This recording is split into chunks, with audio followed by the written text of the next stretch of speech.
Hey, let's do it. Jason, we are up on YouTube and recording right now. So let's get ready for the podcast. We're looking at the sound. It looks good. Got your speakers all ready? One sound check.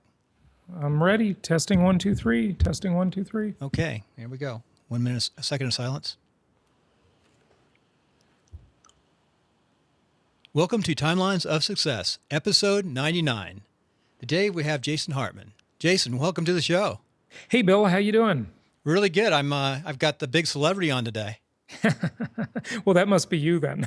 Well, tell us about your podcast. You're one that's making top and Yeah, there new you and go. noteworthy. So I've got a podcast network. We've got 20 shows that we publish, and the hot new show is called the Longevity and Biohacking Show. And I think the biggest problem some of us may face is too much life left at the end of the money, which is a good problem to have, but it's still a problem nonetheless. Right. So there's wide ranging social and economic implications to the fact that we're all probably going to be living a lot longer than we might have expected. Which is good and bad.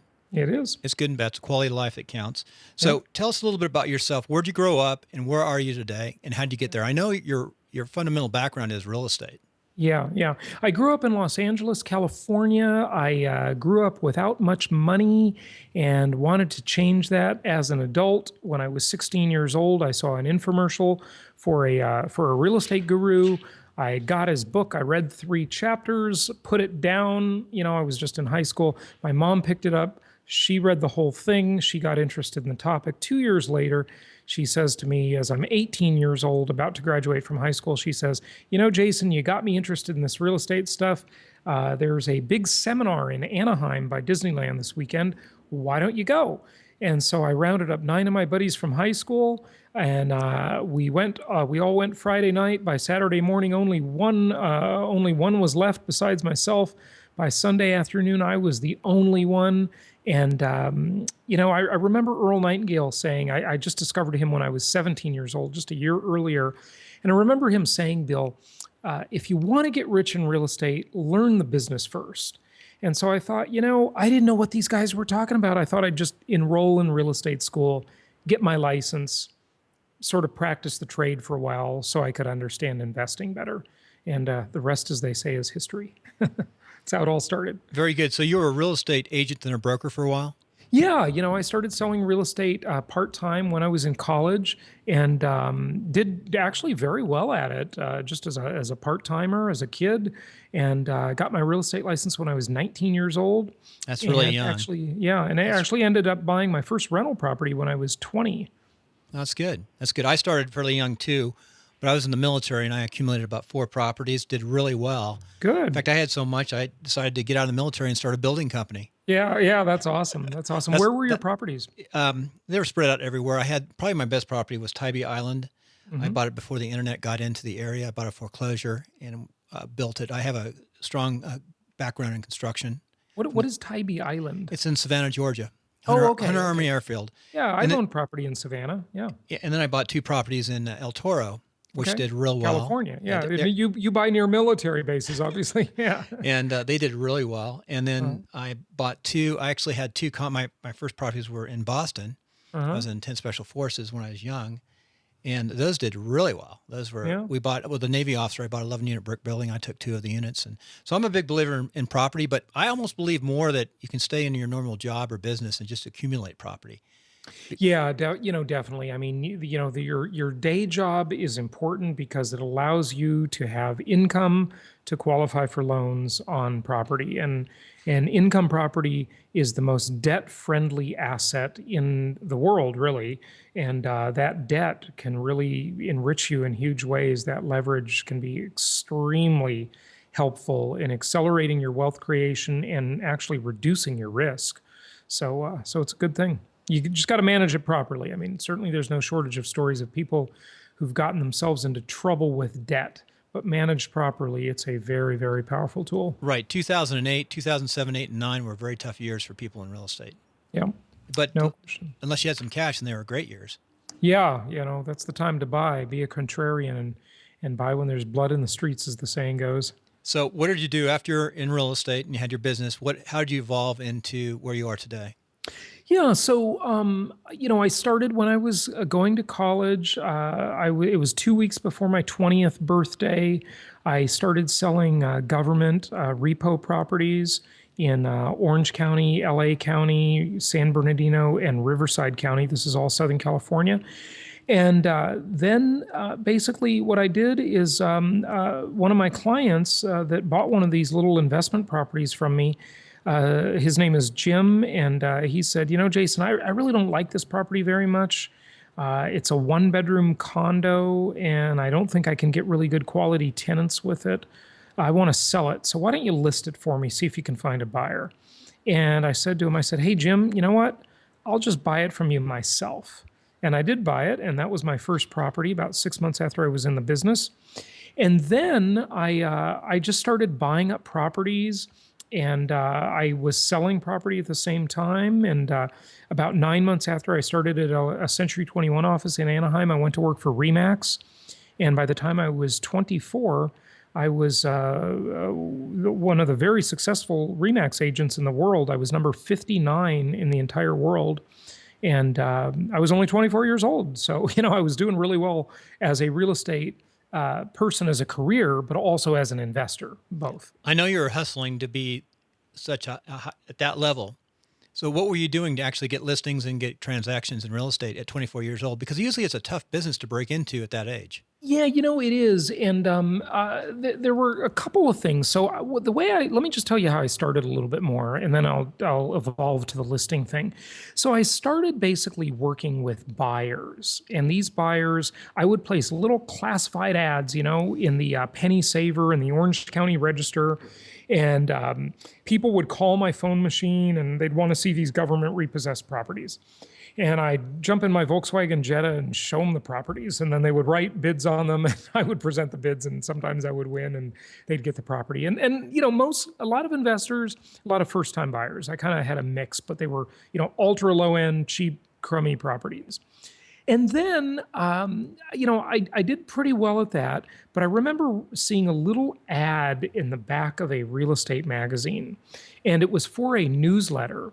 And they were, marketing this newsletter to realtors saying, you can buy our templated newsletter and send it out into what's called your farm area. Okay. And the ad struck me, Bill, because here's what it said. It said, the headline was, "Stop selling real estate and start selling yourself."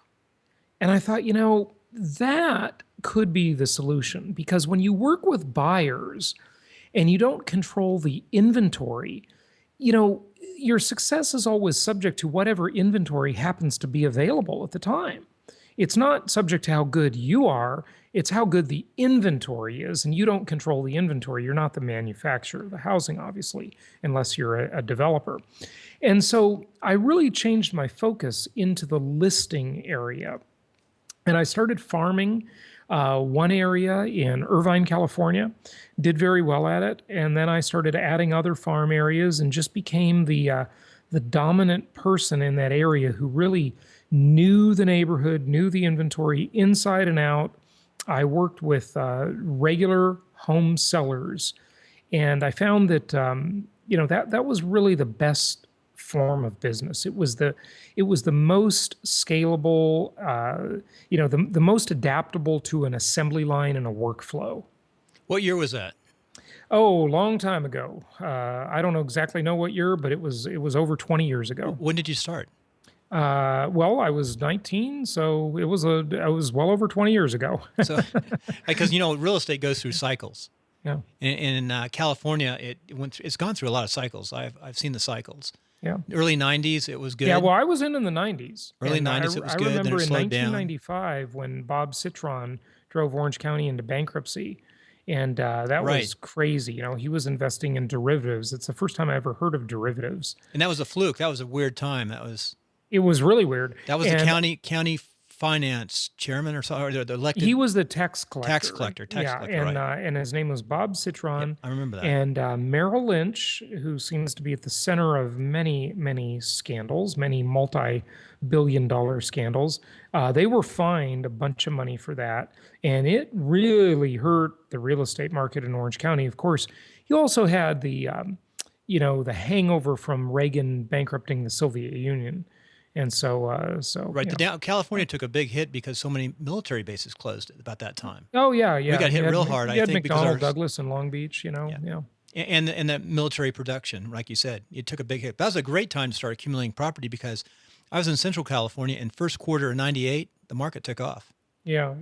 I would agree, but like I was building. today, knowing what I know now, being a much more seasoned investor, I would never be buying California properties right now because, yeah, I mean, they just don't cash flow. Nothing works. No. Everything's a speculative game, and in my earlier years when I just knew a lot less and took a lot more risk, the gambling game, the speculative game, it was okay, but I like cash flow. It's very reliable. Yep. I don't want to invest for appreciation. If it comes, that's the icing on the cake, but it's not the best thing. So where should we invest today? Well, right now, so I'll tell you about the evolution of my Okay. career a little Yeah, bit if you absolutely. want. But basically, I bought my own real estate company, and then I had that for a few years. It was very hard. It was very difficult. Hardest thing I ever did, and turned it around, and then sold it to Coldwell Banker.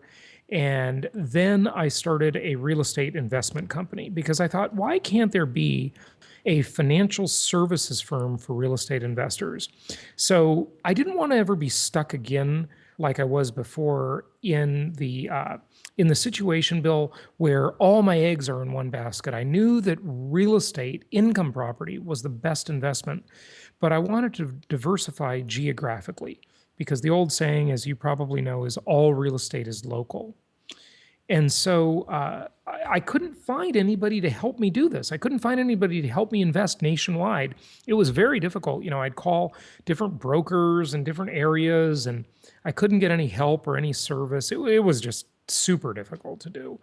And so, because I couldn't get any help doing this, I just created my own company that did this for other people, and I became my first client, and that's how it all evolved. So right now, we like Memphis, Tennessee a lot. We like Indianapolis a lot. We like Little Rock, Arkansas a lot. Something I didn't know until fairly recently is that Little Rock, one of the things we do is we really look for landlord friendly markets. So California, for example, is not very landlord friendly. Okay. It's tenant friendly. Like if you're a tenant, you have all the rights in the world and the landlord has no rights, the big evil landowner in California, right? And or New York is similar, any of these, left leaning states are like that. And we really look for landlord friendly markets. And you know what the most landlord friendly state in the entire country is? It's Arkansas. Arkansas is the only state in the union where tenants can actually go to jail for not paying their rent. And I'm not saying I would ever, try to put my tenant in jail for not paying me, but just the fact that they think that is just, it just makes people behave better. And they pay, they do what they're supposed to do, and people got to live up to their contracts. That's one of the fundamental things that makes society work, right? Wow. And so we like Little Rock for that reason. We like Atlanta, Georgia, very well. And there are other markets. I'd say those are our most active markets right now. But we've done business in all of the major Texas cities over the years, North Carolina, South Carolina. There are many very desirable places in the country. Yeah, I could understand that, and I could see your point. It's interesting to think about how Arkansas is like it is, and California became what it is. With Yeah. with the I know in California it's kind of scary. Someone can stay in your home for like 90 days, and you have to evict them, Oh, longer than that. run You you out can of get money. squatters that know how to play the game in California, and you can be stuck. Washington, D.C., New York, Massachusetts, I'm sure is this way. We would never do business there. But, anything where you've got a leftist government, it's really not going to be friendly to your cause as a landlord. Yeah, those are all So, blue states. Yeah, yeah. Well, I will tell you though, we did break our rule on that because it's not the only rule; it's just one of them. Okay, but we did recently open Chicago, and we've been doing a lot of business in the suburbs of Chicago, some of the nicer areas where the cash flow is phenomenally good. Taxes are higher, so you got to offset the property taxes, but it's not bad, not bad. I have one last little real estate story. I thought it was pretty good. Now, when I got out of the military, I had made my money in real estate. And I went to building, and a long story, I never really made money again in real estate Hmm. because of we made money, but not like I'm a big believer in investing and holding, like you're talking. Yeah, yeah. But the buy and hold, you're so right, Bill, because like over the years, the people I've seen who flip the properties, they have spending money, but Right. the people who buy and hold, they have real Yeah. wealth. So And I'd rather have real wealth any day. my story, I was in Afghanistan and back on active duty as a reservist, Hmm. and I had a team working for me, and one of my team members was a tech, and he was a contractor. Hmm. And he's a young tech, about 32 years old, single. He'd been in the Air Force, and he ran our network systems. Hmm. Anyway, he was over there contracting. He was going to stay there until he had 250,000 in the bank Right, and 10,000. I forgot what the positive cash flow. 10,000 positive cash flow on his rentals a month. right. Yeah. And he's at 6 right then, and he was buying in Baltimore and Florida. And in Hmm. Baltimore, he's buying Section 8 brick buildings and said those were the absolute best. So he liked them. Yeah. See, with Section 8, which is government assisted housing, people either love it or hate it. There's not too much middle ground on the Section 8 world. And this is one of the things we try and do too. We try and kind of match up the personality of our investors, our clients, to the areas and types of properties we recommend because some people, they want those really high yields that you can get in the lower end properties and the Section 8 type tenants, but there are some other headaches about it. Yeah. So, it's just a different deal. There's lots of ways to make money, but I suggest that people pick a sort of a specialty and focus on it and get good at it. Right. But the bottom line is he had to have some kind of cash flow coming in to go out and buy the properties. And then Hmm. once he got enough cash flow, positive cash flow going, then he can buy more. But Right. he was really sharp, 32 years old, really enjoyable to have him on my team. Yeah. Yeah. But Good anyway, stuff. going on, we're going to get into the bottom line up front questions. A couple other smaller things. Just curious, where are you today? In terms of what? Where's your Where's Geographically? your business? Yeah. So my business is really, it's a virtual business. I mean, I'm based in Phoenix, Arizona. I moved here about 3.5 years ago. I left the Socialist Republic of California, and lowered my tax bill when I drove across the state line, and I really like it here. I've been very happy with it. And the business is virtual. I mean, I've got about 100 different contractors that do lots of different things for us in different places, and clients from all over the world. My podcast has listeners in 164 countries. And isn't it just great nowadays the way we can reach the entire world and there's no gatekeeper? And, the marketplace can vote if they like your content and want to hear what you have to say, right? It is, yes. And the world has changed Yeah, so drastically in the last 7 or 8 years. right. So It sure drastically. has. Yeah, I it's mean, it's a wonderful thing. you're using what I call new media. New media is now in Wikipedia, Hmm. and it showed up about 2 years ago. And you're using all the elements to run your business, it looks like. Now, Yeah. how'd you get into podcasting? Great question. I used to have a terrestrial radio show on a Los Angeles radio station called KRLA. You probably are familiar with it. Absolutely.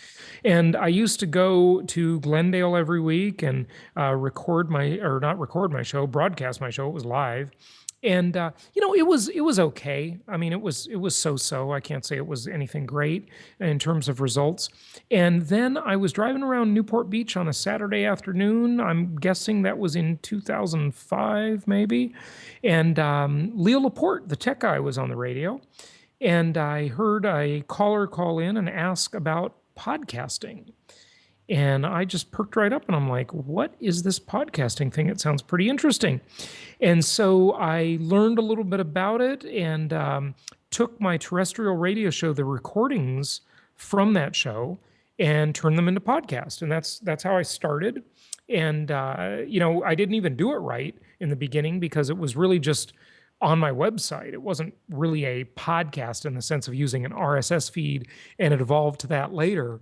And it's just been a great ride. Podcasting's been really, really good for my business. So going back, tell us about your hit podcast that Yeah. really has beautiful graphics. Yeah. I Oh, just thank you. discovered it. Thank you. So my first podcast was called The Creating Wealth Show, and that's still my biggest and most popular one. And there you go. Oh, that's the Longevity Show. No, You've got longevity. I that. had that up. Yeah, That's yeah, when I yeah, loved the artwork. I just yeah. saw it. I saw. I've got your other show Yeah, up on the Brittany computer did over that. here. Yeah, Brittany, our marketing director, did that. Beautiful. And the Creating Wealth Show was the first show, and then in about 2008 or nine, I can't see it too well. Yeah, but, that it is. You can go on iTunes and find it. yeah, but then we did we started some other shows. I think our second show was the Holistic Survival Show, a survival show with the tagline "Protecting the people, places, and profits you care about in uncertain times." And that really appealed to the mentality at the time. We were in the midst of the Great Recession, and there was a lot of survival thinking out there. That became a really popular show too. And then now we've got a whole network of 20 different shows. The new hot show is called the Longevity and Biohacking Show, as you mentioned earlier. It's very good. I just listened to a few minutes of it, but I'll definitely listen to it. I already subscribed. Yeah. So it's wonderful. So going on to our bottom line upfront questions. I always ask these questions. Do you use a Mac or PC? Mac, of course. I used PCs for many years, and I had lots of frustration. When did you go to the Mac? It took me 3 times. I went back. I just couldn't stand it, and I went back, and I went back again. 3 is a charm, and the third time I finally switched. And I'm going to guess that was, maybe 2009. Okay, that's good. For a real estate agent, I can't imagine using anything but an Air. Learn to use the Air and carry it around with you and just do everything. Or a MacBook Pro. I'll tell you though, I have all the models of the MacBook Pro. The 13-inch, the 15-inch, the Air, and I took that Air to Europe on my last Europe trip, and I love the portability. But I got to tell you, you really get spoiled with a Retina display screen. I agree, especially for real estate. A small MacBook Pro would probably be the best shot for an agent. Yeah. It's funny because when I first got my first Retina display on an iPad, I have this morbid fascination with communism because it's such a bad idea. So true. And so the first thing I did is I went on Google Earth on my iPad Retina display, and I looked at North Korea, and I just couldn't believe the resolution with which I could see all the buildings, and that country is so mysterious. That's interesting. That's an interesting thought. I'm weird. I'm just fascinated by these weird things. So. Well, I can understand that. I spent the first 9 years of my life out of school, ready to fight the big Soviet Union. That was my main mission in life. Wow. Yeah. Well, some of that was, they're a paper tiger. They were a paper tiger to some extent. I'm sure happy we didn't have to fight them though. Yeah. I'll tell you. But nowadays, Mr. Putin is a pretty aggressive guy. I'm a little worried about what's going on over there. Yeah. The world is never truly safe. That's why you have to have a strong military. Yeah. Absolutely. Yeah, you're right. So I know you use the iPhone too. Yep. You like that? You've been using that for a while?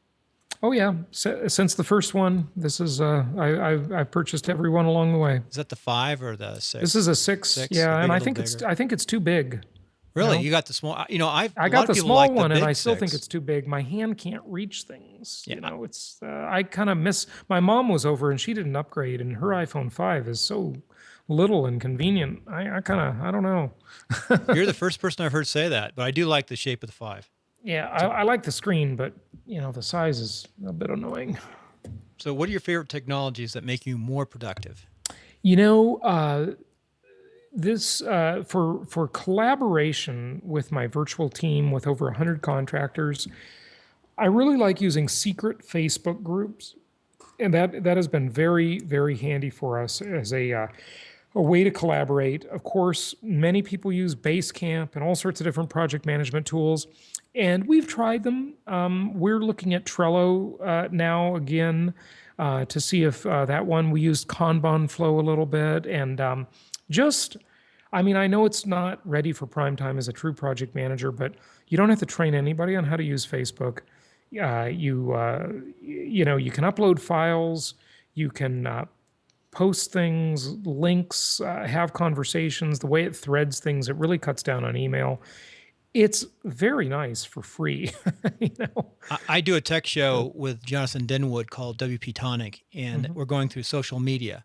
Yeah. And this week, Sunday, we're going to be putting out half the show is going to be about Facebook. Really, yeah. And you're the first person who said they've used the secret sites, the secret groups Yeah. in that aspect, and it's free. Yeah. What a good deal. I mean, It's everyone's using it's pretty great. It really is. I got to tell you, it's not bad. Not bad at all. and it's getting even better Yeah. all the time. Very good.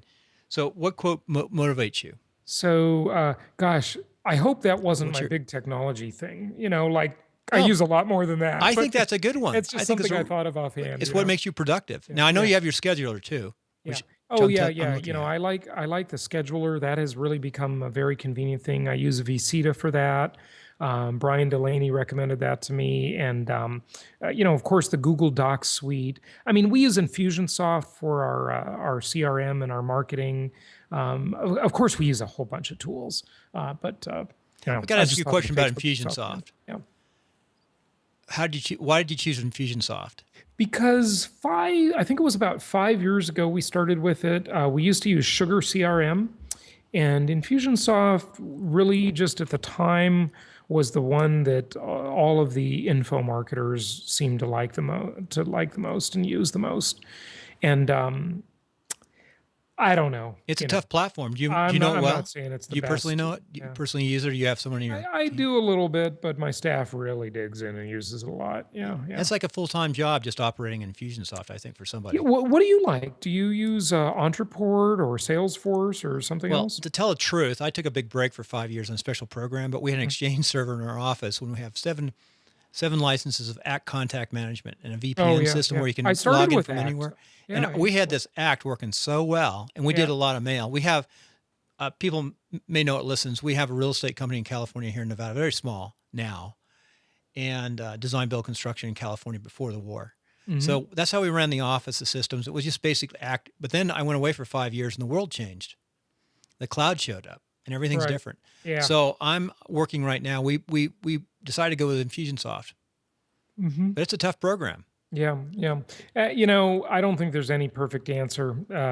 Everybody's got a different opinion too. It's a tough one. Yeah, I basically created that Act platform with our POP server in our office, just sort Hmm. of like on the cloud, because we'd VPN into it, and you'd Right. work off the screen. It worked pretty well. Hmm. It was really easy. Yeah. We did a lot of mail back then. Hey, I'll tell you, I started with Act, and I used to love it. I mean, in the old days. Yeah. Yeah, but it worked pretty well.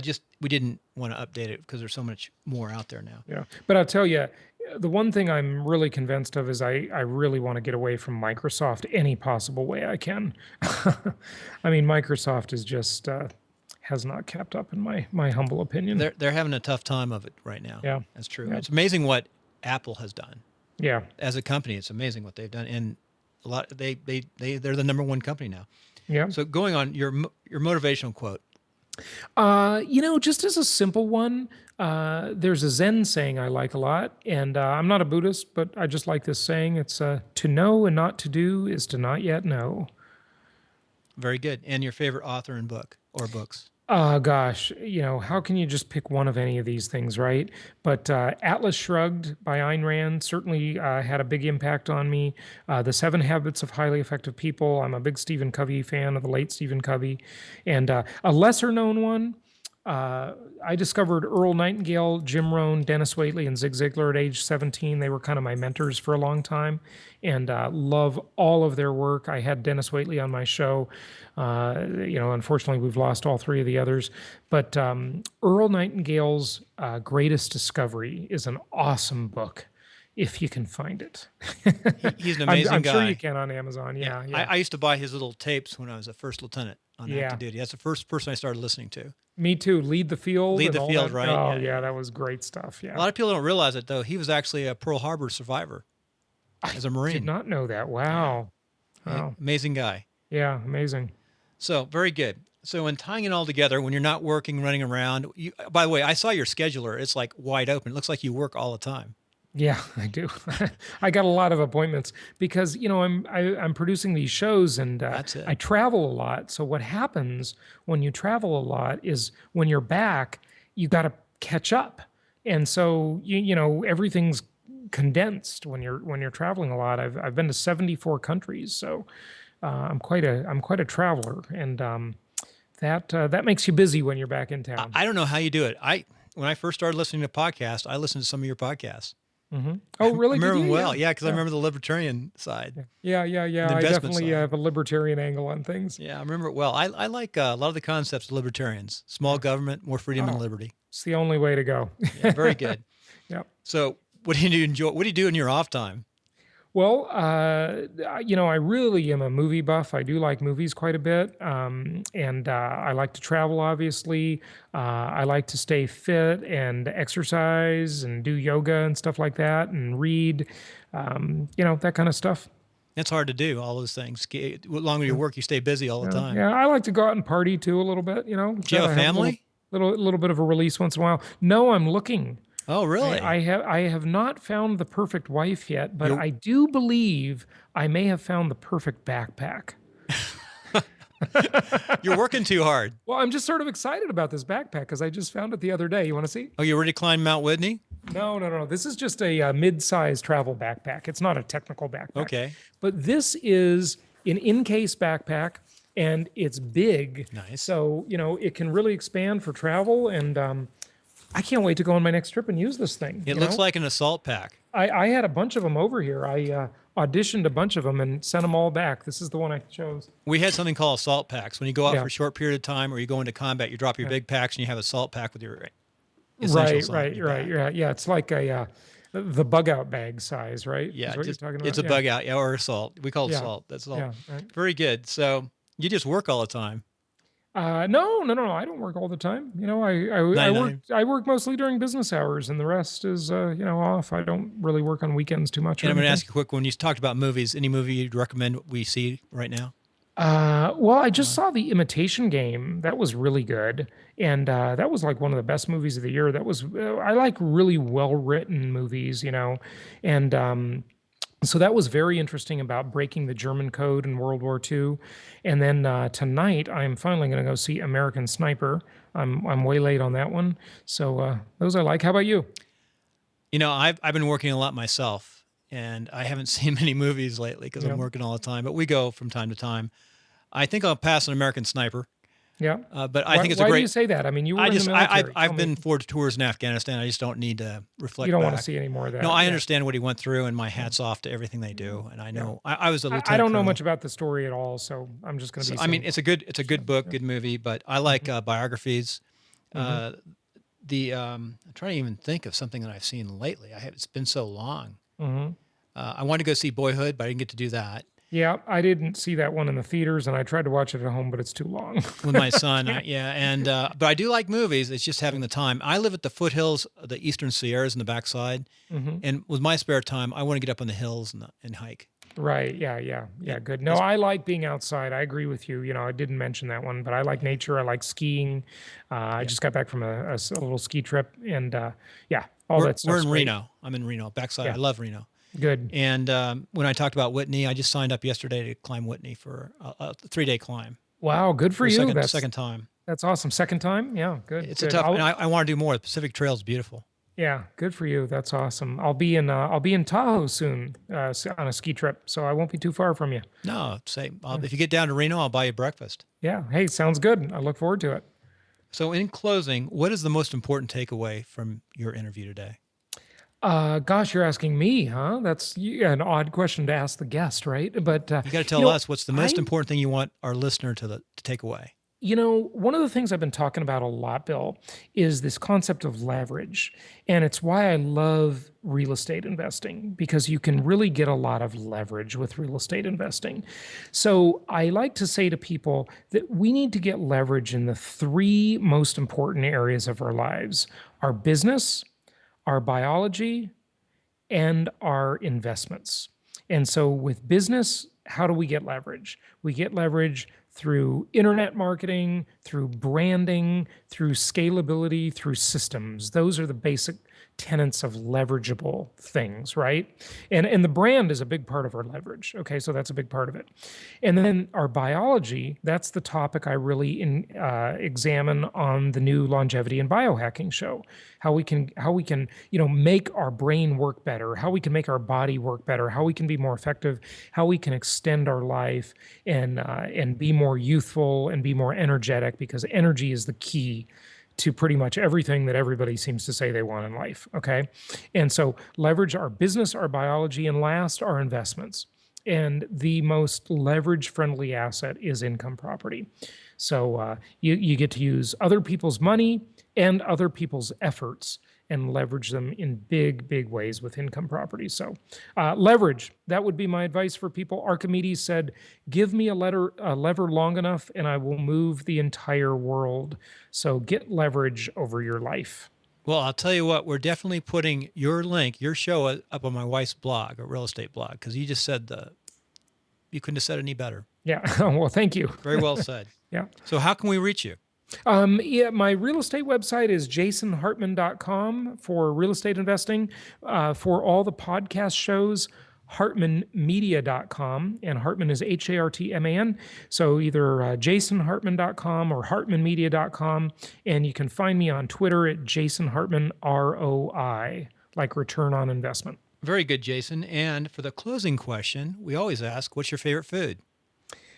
Oh, well, surprise. You want to know, since I am a bachelor, I'll tell you something. I've subscribed to something called personal trainer food. It's pretty awesome. I kind of try to eat a very loose version, we'll call it, of the paleo diet.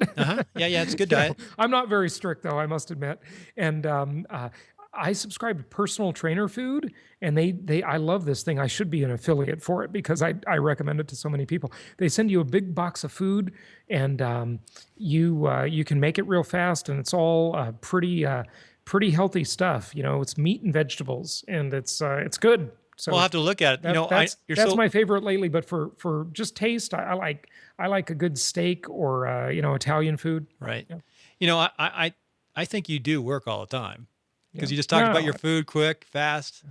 Well, I just don't like to cook. A lot of people say if you're smart, you're not going to work all the time. But I'll tell you what, if you start in real estate or if you're building your own business, there's no such thing as a 4-hour work week. You've got to work. Yeah. Well, Tim Ferriss doesn't work a 4-hour work week. No, he doesn't. No. So, But once you get all that real estate, now you can work the 4-hour work week. Yeah, absolutely. Maybe. But, I wouldn't really want to work a 4-hour. I mean, isn't the point of life to do something that you're passionate about, that you feel you're making a difference with? I mean, Thomas Edison, I think, was the one that said, he doesn't go to work. He just goes to play. Playing in the lab and inventing things and tinkering was his form of play. So I don't know that you can really make the distinction between work and play when you're an entrepreneur, when you're engaged in something you like. I think Jason, they're pretty similar. Good way to finish timeline of success as it continues. Let me stay on the line for a second. Let me just turn this off.